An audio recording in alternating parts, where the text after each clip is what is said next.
Здравствуйте, Тим. Я очень рада вас приветствовать на Украине. И сегодня мы хотели бы поговорить с вами, как с одним из основателей коучингового движения, мирового коучингового движения, поговорить для моего канала о коучинге «Разговор по душам» с Анжелой Ястреб. What is coaching for?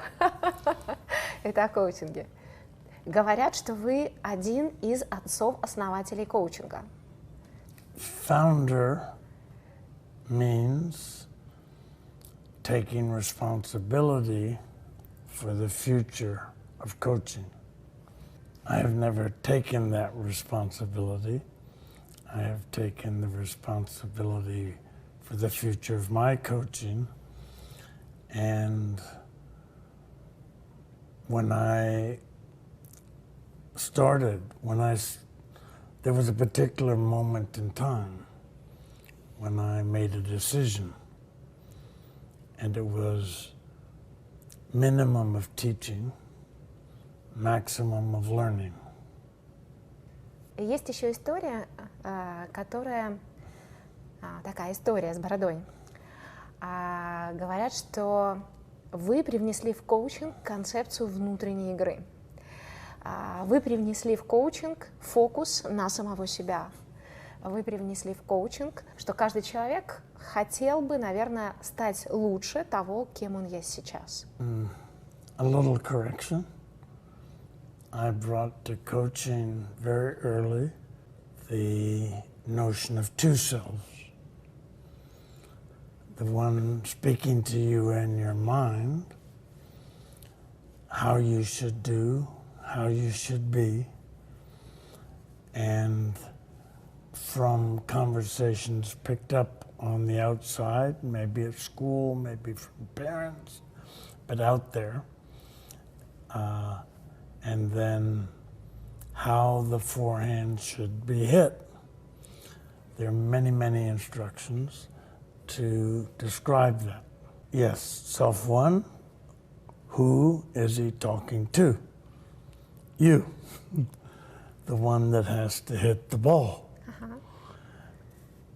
And he can learn much faster from the ball and from the results, from the ball coming and the results going. So I was interested in letting experience teach the player, not my instructions, which is what I used to use to teach. А на что вы опирались? Что взяли за основу? Как вы пришли к этому? Very easily. One day, a soldier came from a nearby soldiers' camp, and he had a very bad habit on his backhand. It was late in the day. I was tired and a little bit bored with teaching the 5 or 10 instructions necessary to change that habit. And the terrible thing happened. The soldier backhand began to correct before I started to teach. And the voice in my head said, "You lazy bum. If you had taught him first, then he improved, you would have gotten the credit, and he would have paid you happily. But if he's going to learn on his own, that undermines the economy of tennis instruction." Я вспоминаю, когда давно я занималась спортом, профессионально легкой атлетикой, и как только я пришла в спорт, я была еще совсем маленькой девочкой, и мне дали тренера, который учил меня правильно бегать, правильно стартовать, правильно финишировать, то есть делать все правильно. И он говорил мне, что я должна делать. Когда у меня стало получаться, потому что 90% из тех, кто пришли вместе со мной, они отсеялись. Но когда у меня стало получаться, мне дали другого тренера. И этот другой тренер начал совсем по-другому меня тренировать. Он начал строить и создавать со мной отношения. И я хотела достигать результатов не потому, что я хотела. В тот момент я хотела встречаться с мальчиками, ходить на свидания с мальчиками, красиво одеваться, краситься, и ни о чем другом не думала. Но мне нужно было каждый день по 5-6 часов тренироваться. И я делала это только ради тренера. И я не хотела его огорчить, и я не хотела дать ему подумать, что я не ценю наши с ним отношения и его вклад в меня. И вот когда у меня появились по-настоящему значимые места на соревнованиях, значимые результаты, у меня появился третий тренер. И этот третий тренер начал спрашивать меня, чего хочу я. И он начал помогать мне создавать очень сильную связь с результатом, которого я достигаю. Он помогал мне увидеть, что тот результат, который я получу, сделает меня сильнее, сделает меня лучше и сделает меня совершеннее. Какой из этих трех тренеров был в одной из ваших двух концепций? Вот два «я». Well, not the first, because you could learn those fundamentals from your experience. He could ask you, how did you push off when you started, and instead of telling you how you should push off. The starting of the conversation of should and shouldn't will go on forever. And it will bring into your mind the self-doubt that I may not do what I should, and I might do what I shouldn't, and that will produce a fear of judgment, fear of wrong, and make your running just a little more stiff, contracted, which will actually slow down your pace, both at the start and during the running. We're talking about the efficiency of muscles. They tighten and relax, many times in a few seconds in action. It is impossible for this part of the brain to know the names of the muscles or the proper sequence for tightening and relaxing. Impossible. In that sense, nobody knows how to run. Even the best runners, they can run, but they don't know how. You ask them how, and how do you get this leg to start going forward? It just does. Oh, you didn't tell it to? No. I finished where this one goes. Oh, so you don't actually command your body to do what it should do. It's doing it automatically. And does it do it well? Yes, if maybe at first I paid attention to how it was doing it. And by paying attention, it does what feels good and what works. I think those are the fundamentals of evolution. From the beginnings, they did what felt good and what worked. May have had a different idea of working, but probably to do with survival. So, and in some of those countries, like Kenya, the best runners have come. And they learned running by running over mountains, and they didn't have cars, maybe. So how to, one more piece. Once you crawled, me too. And then we saw Mom and Dad walking, and there was an urge both from them, seeing them, but also from inside. We were designed to move vertically, not on all fours. So that design was in the DNA of the human being. Not the father or the mother, but for centuries. And so there's a natural urge to learn. But the legs were too weak. They had to fall one way or the other way to learn balance, and they had to learn for a while before the legs got strong enough to do the thing called walking. Fortunately, babies learn to walk before they learn to talk, before they learn language. Mm-hmm. Otherwise, the parent would, no, put that leg first, and then, all the instructions they could teach them of what little they knew as adults about walking. Do you put the heel down first, the toe down first? I don't know, let me see. I don't know it consciously. I can find out consciously by observing.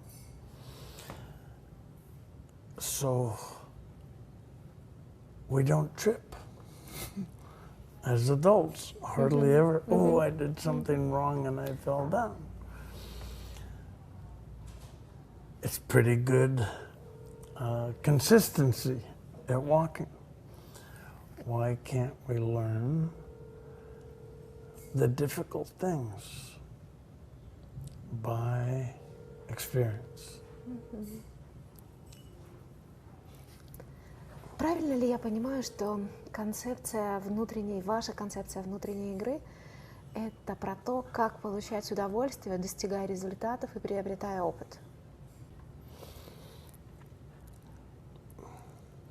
I look at performance as a huge category. Desired in sports, desired in business, and they think that performance can be measured by the results. It leaves out two major elements that are happening while performance is happening. While performance is happening, the person doing the performance is somewhere between misery and joy. Let's call it those names. So both level of enjoyment and the existence of learning while doing that performance. He's either stagnating in a habit, how he does, regressing, getting worse, learning bad habits, or he's evolving his performance, which is called learning. So that's not captured in performance. You don't measure how much did the individual learn, you just said he made 6 goals. He won the point. He won the match. Can the loser learn more than the winner? Yes. So why do you only measure performance?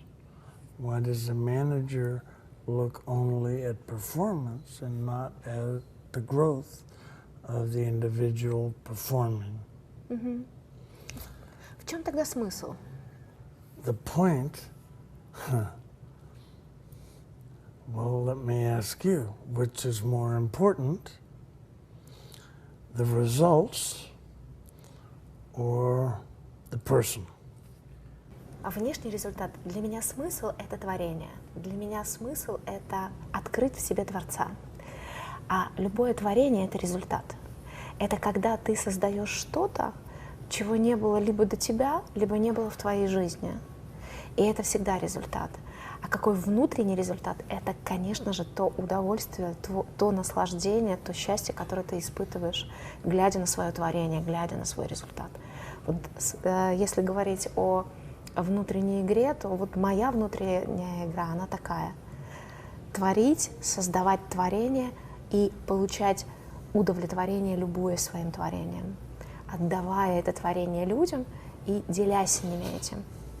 In terms of results, performance results. Yes.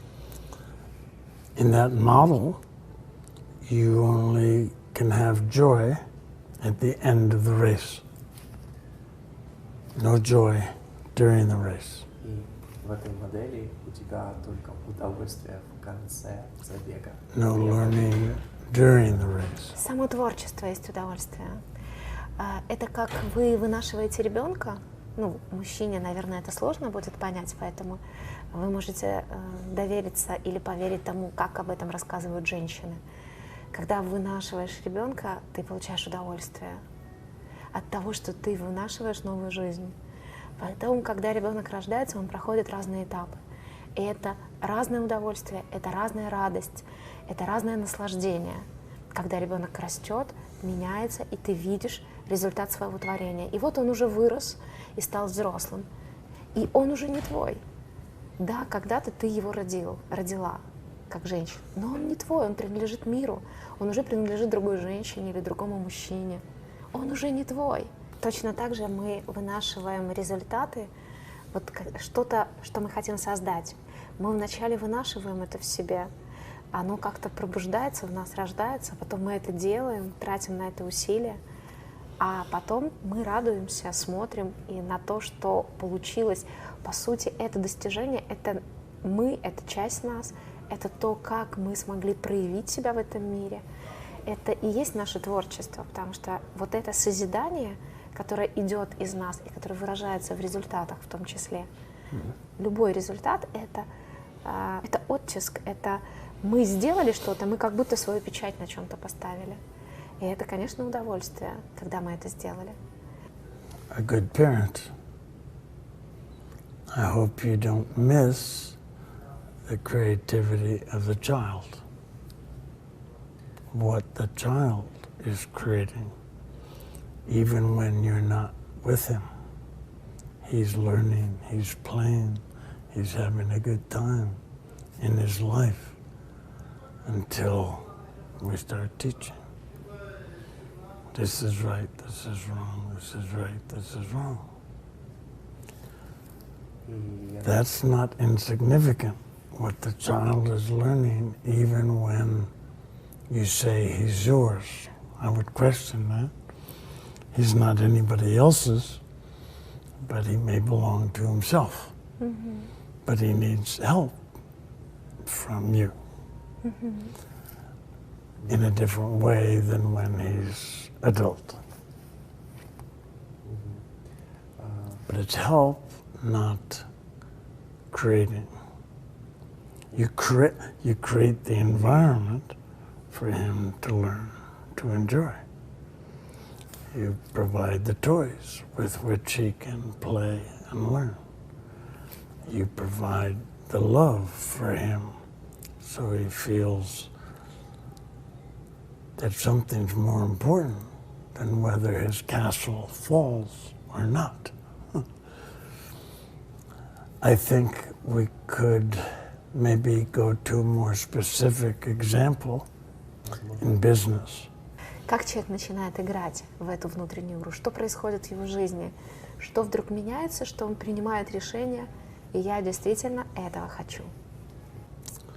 That he can become aware of both the external environment and the internal environment simultaneously.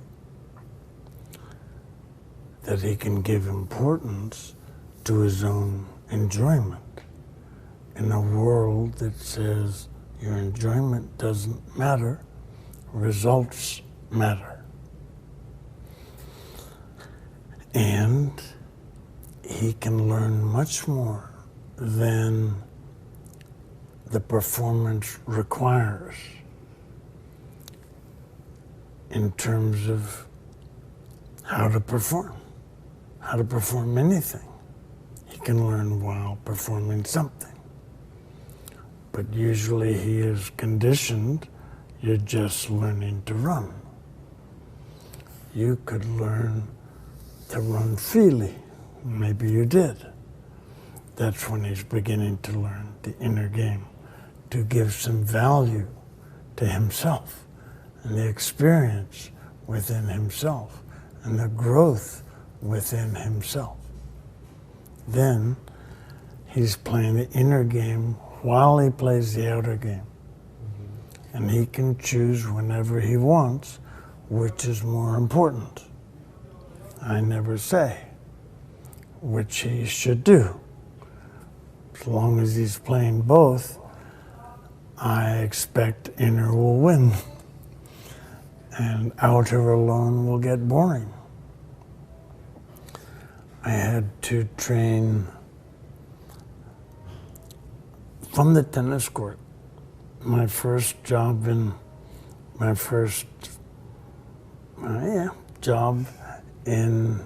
corporation was with AT&T, the largest corporation in the world.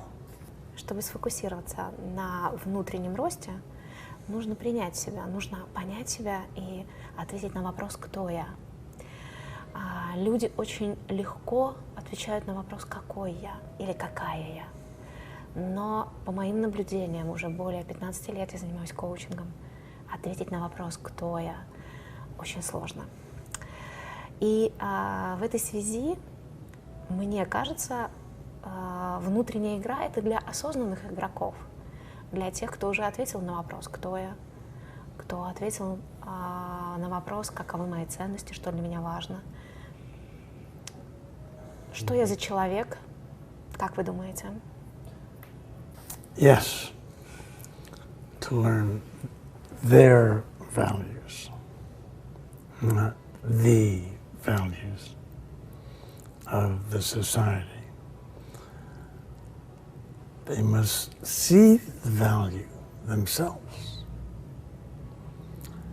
And that comes as a result of acting from their values and experiencing the joy it gives to them when they act in accordance with their values.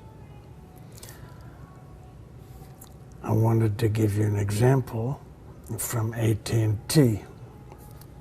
And I was brought in at a time when the Supreme Court had just said, you cannot be a monopoly any longer. You have to be a competitive marketing enterprise. And the vice president, who was in charge of this change, said we have to change everything. Everything has to change. And I think you know something about change that we don't understand. Could you please come help us make the change? So many things. The board of directors, the leaders. I had interactions with all levels of the company. This example that I want to give you was with the lowest level in the company, lowest level in terms of company definition. They were the 20,000 telephone operators who get the number from the customer, put it in the computer, repeat it to make sure it's right, and put it in the computer, and then say, have a good day. The time allotted for this was 26.5 seconds. That was called productivity. Getting the whole task done, 26.5 seconds. They also wanted accuracy in getting the right number. That was the second performance standard. The third was courtesy expressed to the customer. Maybe back then you remember those days. They sounded like robots. Skyline 17054. And so the vice president of the telephone operators was satisfied with the productivity and the accuracy, but not with the courtesy. Could inner game work to improve their courtesy? And I said yes, on one condition, that you do not require me to talk about courtesy. He said, like any good entrepreneur, I don't care how you do it, just so it happens. They had third-party listeners to the conversations, as long as the ratings go up. So what would you do? Come in, I talk to the operators, 12 in a circle, just a pilot group. Say, how's your work? Boring, stressful, and no fun. And I said, well, let's take those three things as they are, turn them on their head, and make them our goals. Interesting.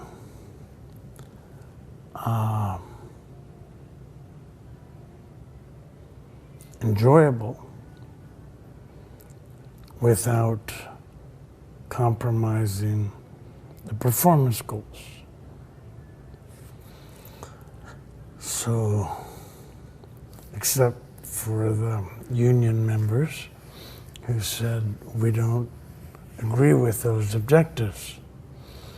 We need them a little bit angry, not enjoying their job, but angry so we can use that to get our objectives met.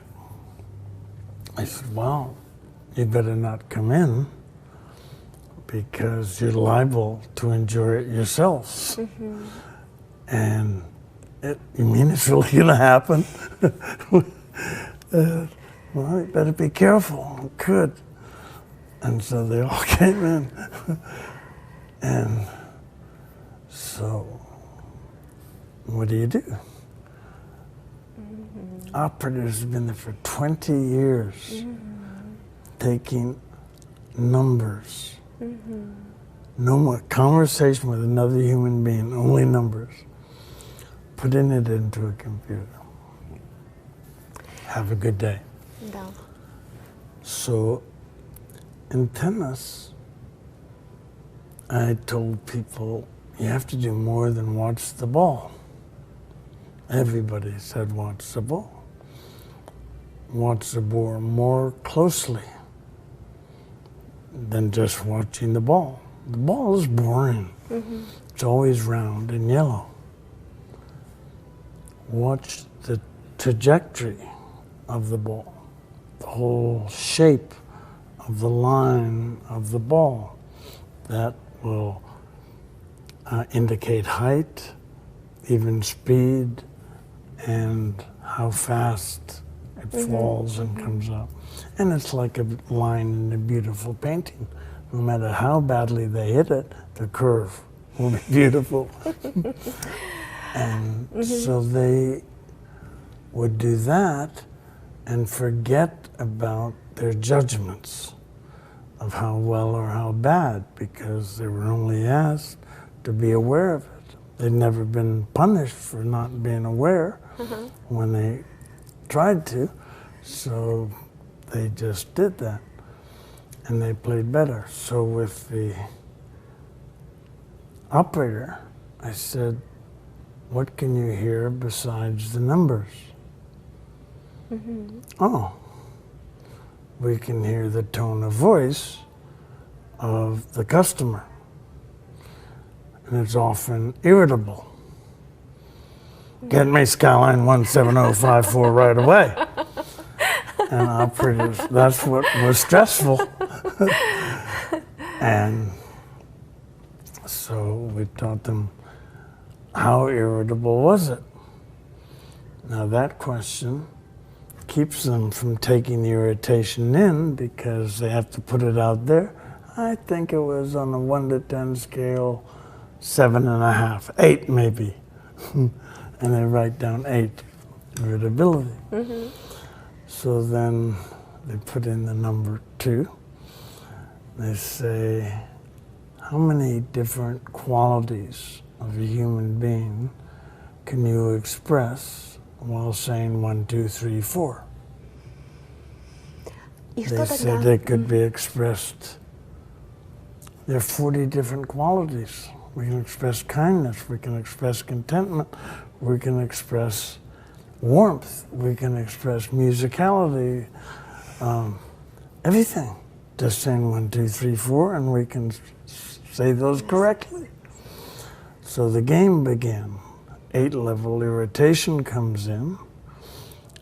They repeat the numbers with an 8-level warmth, and the customer says goodbye with a 3-level warmth. Oh my God. Just by the tone of voice that we're expressing, we're having a momentary impact on that customer.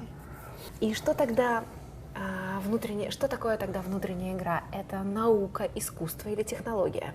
More art. I studied under B.F. Skinner, for whom it was a science. But his science said we can be scientific about the stimulus and the response, but we don't know what goes on in there. So forget it, we don't need it. We just do the in and the out, and if you reward the out, that is what you want, then it'll happen more frequently. So it was called the control of human behavior. And it frightened me until my roommate started dating his daughter. And she wouldn't wear shoes in downtown Boston. She would go barefoot in the metropolis of Boston. Mm-hmm. And nothing her father could do would change her. So I was much relieved that individual could overcome the conditioning that was happening. He wrote a book called Walden too, but a lot of management science has been based on behaviorism, which is the word of what's called positive reinforcement. And this guy was incredible with animals. He could have the pigeon in a box, do anything the students would ask him to do. Take the period of time of the whole class, jump in counterclockwise circle on his left foot. By the end of the class, he could do that. But in the first half of the class, he wasn't halfway through. He had in the cage a light, a bell, and a food trough. So when he pressed one button and the pigeon started doing leftward behavior, he pressed that button and the food trough came out, the light went on, and the bell sounded. But it took a long time. The pigeon would have to go and eat. And then he didn't have that many clicks, enough clicks of the button. But halfway through, he's only getting a lot of leftward behavior. But in the last half of the class, the last 40 minutes, the pigeon was jumping. How did he do this? He pressed another button. The light went on, the bell sounded, and the food trough didn't come up. come out. In the first button, you could say the pigeon was training Skinner to feed him. But now it was clear who was in charge. And the light and the bell had been associated with the food, so they took on positive qualities for the pigeon. Mm-hmm. Oh, I like light. Before, he doesn't care. So then he could pop, pop, pop, pop, pop, pop, and then the light bell. So, Что же нужно тогда знать игроку, который играет во внутреннюю игру? Какой алгоритм игры? Или какие правила в этой игре? Что ему нужно знать, чтобы играть правильно? needs to know what any human being knows growing up. He needs to be aware of himself enough that he's getting a closer and closer sense of who he is as a human being, not just who he is as Timmy, what I was called. And everybody looks at, oh, he was a good athlete, oh, he got good grades. But that's not who I was. I was a human being. I chased those miserable things. What? To get love, to get approval, to get respect. In the absence of getting them enough. And the biggest absence that people have is the absence of giving it to themselves. They don't give respect to themselves. So they have to learn that. I'm worth giving respect to. Forget my grades, forget what position I play. I'm alive.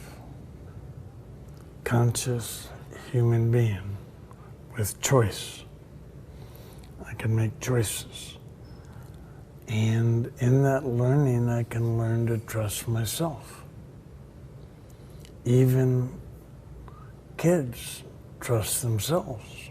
Parent encourages trust themselves.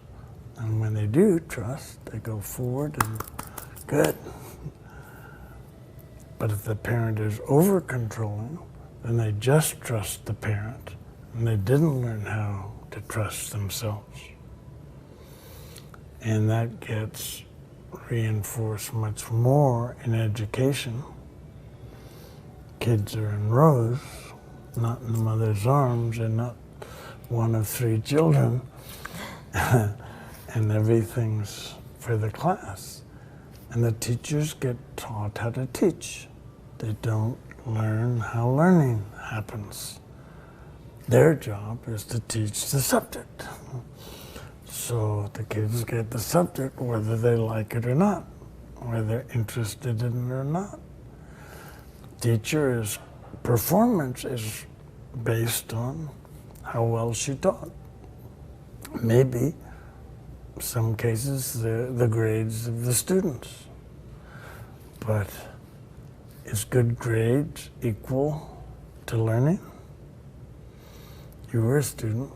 I was a student at Harvard, and I got very anxious because a lot of smart people around Harvard, and am I smart enough to compete here? And I was a slow reader, so that made me very anxious. And so anxious I was slower and slower. And then a lot happened, but I got to the point where I wanted to learn, not to pass the exam. I saw the difference. I passed an exam with a C when I hadn't read any of the book. And this was, of course, by Kissinger. And Power and Politics. It wasn't that hard to answer the essay question. And so when I came back for the junior year, I said, I will give so much time to doing what I'm interested in. And I think it was about 3/4, 5/8 of my time. And the last little bit, I will dedicate to getting a good grade. Как же этому тогда научиться? So, Easy. how do you Oh, I understood. how do you learn to respect your learning, your own Если нет Oh, алгоритма. good. If Как there же is этому no научиться? algorithm, if there is no like rules. Нет правил. Как же этому научиться? Don't you see the joy? Лбом, Он нам- методом граблей. How big is a Наступаешь на smile? грабли, грабли, бабам! Следующее, бабам! You Следующее, бабам! step on the rake and it goes. Но люди не хотят. And you don't do that again. Negative reinforcement for that behavior. Люди не хотят граблей, люди хотят знать волшебный рецепт, волшебный совет. Они хотят получить волшебную таблетку. И они говорят, ну окей, если мир изменился настолько, что теперь уже нам нужно играть не во внешнюю игру, а во внутреннюю. Окей, мы согласились. Ну скажите правила, скажите, как в нее играть. И вообще, где учат правильно в нее играть. I hate to say, inner game is not a new thing. Inner game has been happening in human beings ever since they were human beings. Before they were teaching in classes and technology and all this, human beings felt good and felt terrible, experienced love and experienced rejection, and some experienced love of themselves. Well, I'm a human being. Look what I did, and look what I felt. And that's amazing. They didn't teach me that in school, to love. Not at all. But I discovered it on my own, maybe with Peggy. But maybe with my mother, maybe with my father. In my case, not so much. They wanted me to be what would make them look good. Mother wanted me to be safe because her firstborn child was killed by a car at 2.5 years old, chasing a ball out into the street. And the nurse was taking care of my older sister, who was 1 or 2. And so she was always afraid, you get home on time or I'll start being afraid and think something's happened. So that was the condition for getting me home on time. So she was fearful and knew she was fearful. So she told my father, please raise my son. Because if I raise him, he'll catch my fear. And I don't want him to be as fearful as I am. So Dad had the job of raising me. He'd go to work, come back after work, and I'd be sitting at the chess set. And he'd play me a game of chess. So for him, raising me was teaching me chess, teaching me tennis, talking about subject matters in school. It was all about achievement. He told me at 22 years, he said, Tim, I remember the conversation, do you know about sex? I should have told you a long time ago. But I said, Dad, it's okay. I learned from others and myself. And finally he said, also, I've never told you I love you. Never, that whole time. And he said it. Oh, that's something I've missed. Но тут я не совсем соглашусь, потому что то, о чем сейчас говорит Тим, это очень встроенные процессы. Это происходит как это сказать, помимо нашей осознанной воли. Когда ребенок рождается, его никто не учит кричать, сосать молоко, дышать. Он это умеет. Мы умеем проявлять эмоции, мы умеем проявлять чувства. Мы умеем, и нам действительно это не нужно учиться, потому что это все просто, это закодировано. Это биологический код, который работает как система внутри нас, и нам не нужно быть осознанными, чтобы дышать. Нам не нужно быть осознанными, чтобы пить. Нам не нужно быть осознанными, чтобы идти. Мы это делаем. Хотя, конечно, мы не сразу начали ходить, а вначале ползали. Когда мы говорим о внутренней игре, то для того, чтобы, это мое мнение, что для того, чтобы в нее начать играть, тоже было бы неплохо понять правила, по которым функционирует эта игра. И что за игроки играют в нее, что есть призом в этой игре, как нужно поступать с другими и с собой, как нужно относиться к себе и к другим, как воспринимать себя и других людей, когда ты играешь в эту внутреннюю игру. Потому что внутренняя игра еще, по всей видимости, не закодирована в генокод, и люди по умолчанию не знают, как в нее играть. Что вот ты думаешь по этому поводу, Тим? Yes, it's harder. Okay. Learning somehow. She's been asking, what in the world is inner game? Она спрашивает, что же такое эта внутренняя игра? Тим, ну ты тренер по теннису, правильно? No, I was 45 years ago, but after going to AT&T, I said, wow, this is a better ground. These need learning more than the tennis players. Tennis is just a game. These guys are 8 hours a day, their lives. They think there should be work-life balance. Listen to that phrase. Oh, and they said, therefore, enjoy your weekends. That's life. Work is not. Okay. Существует легенда, Тим, есть легенда о том, что концепция внутренней игры пришла к тебе как озарение в момент, когда ты тренировал людей, которые обратились к тебе с просьбой научить их играть в большой теннис. И поверь, я эту легенду рассказала раз 100 тем людям, которые слушали, что концепция внутренней игры озарила Тимоти Голви в момент, когда люди, у которых никак не получалось отбить мячик, обращались к нему, и он говорил: перестаньте фокусироваться на том, что вы будете отбивать, начинайте фокусироваться на том, в какую сторону крутится мячик. Насколько правдива эта легенда, и сколько раз я обманула своих слушателей?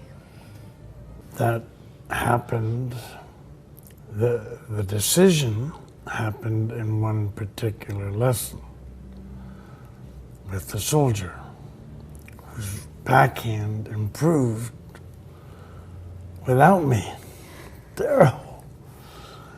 And the fact that I found that terrible woke me up. Wow, you're out here teaching. That's more important than the student learning. Where does the student learn? I've just been looking at the behavior. But the learning happens in here somewhere. Somewhere, I don't know. I asked a question I'd never asked. What's going on in here while the ball is coming? Never asked. And if I think my backhand is no good and the ball is coming toward my backhand, the ball is seen as a threat. It's going to make me make a mistake because it's coming over here. So a threat, I get into the stress mode, I fly, I go backwards, then I fight. Yeah. And it's a terrible shot. And so I say, God, I have a terrible backhand.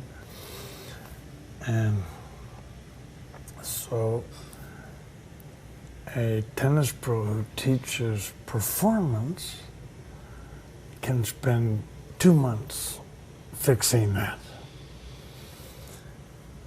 And I would learn ways to do it shorter without teaching the mechanics. And I would say, I don't know what I said to, well, with that guy, the soldier, I didn't say anything. He just fixed it. I said, how did he do that? But I said, that's where I found out. So what can the coach do to facilitate learning was my question. And can help the person be more aware. Okay? By asking simple questions. Watch the ball and notice where it begins to come down. Say bounce when the ball bounces, hit when it hits your racket. That focuses attention. Specifically enough so you don't hear the bad backhand story that's going on in your head. And pretty soon I learned some tricks like just become aware of how you're hitting it. It's fine. It's the way you're hitting it. And then he'd notice and says, how does that feel? Oh, not too good. And the guy pounds the ball because it goes so weakly. I said, well, how would you like to hit it someday? Maybe if I knew that, I could coach you towards that. I said, well, I'd like to hit it more like this. I said, is that it? No, I'd like to hit it like this. Is that it? No, I'd like to hit it like this. God damn it! And then he hits about 5 that way. If there's a... And I say to him, too bad you can't do that right now. Shocked. I'm doing what I'd like to do someday. And he goes back like that. The shock puts him back. This is how I do. I say, right, that's how you do it. Show me again how you'd like to. And he goes like this, and it goes back and forth. And then lesson ends, and he comes up shaking. So who am I? And I said, you know, it's your choice. And I think now I would answer differently. I would say, neither one. You're not your backhand. You don't have to worry that you have a bad backhand, you know? It's just, first you don't have to join because you're already playing it. There's stuff going on inside. And it goes on inside everybody. It's either helpful to you, makes you feel better, get better results, or it interferes. So there's 2 things in a human being: potential, innate potential, given. Didn't have to learn the potential. You get seeds and you get to water the seeds and develop the potentials that you want to. Then there's interference, getting in the way. Oh, I don't think I can do that. Negative self-judgment that you picked up on the streets from kids, parents, teachers, grades, whatever. Because there's not a clear sense of who I am. Just like you said, as a human being. And if you think it rests on performance alone, you'll be stressed, because performance is not always excellent. And so, but enjoyment can be excellent, and learning can be done from every failure. So there's no situation which you can't learn from. You may or may not get the results you desire. But if you learn, you'll learn something about getting the results you desired, both internally and externally. So inner game is not new. People have had inner for a long time. And they've also had outer. But a lot of our conditioning, outer is what's important. Only problem with that is outer is going to end. Yes? Yes. Yes. It began and it will end. So what, if anything, do I take with me? Not my backhand. I won't have an arm anymore. Yeah. But things that are more human, more permanent, like love, like contentment, like peace, like kindness. Yeah. There's so many things like that that are, it can't even be seen out. You can't really measure them. Fake kindness is very much like real kindness. Fake love is like real love. And a person can feel the difference. So playing the inner game is exploring the possibilities of yourself as a human being. And as you explore those possibilities, you have something to give another human being. Now, when you give gratitude, that gratitude grows, depending on what you're giving it for. Yeah. When you give kindness, the kindness grows. When you give your money, the money decreases. Yeah. There's a little difference in the economy of money and the economy of inner human qualities. Yeah. So, for me, learn while everything you do, but be clear on what's important to you, what you want to do with your life while you're playing tennis, while you're managing a company or a division. You're still alive, and it won't be forever. So do it now. Thank you.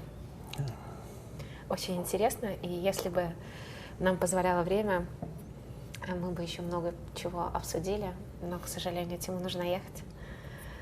И я надеюсь, что им тоже было интересно отвечать на мои вопросы.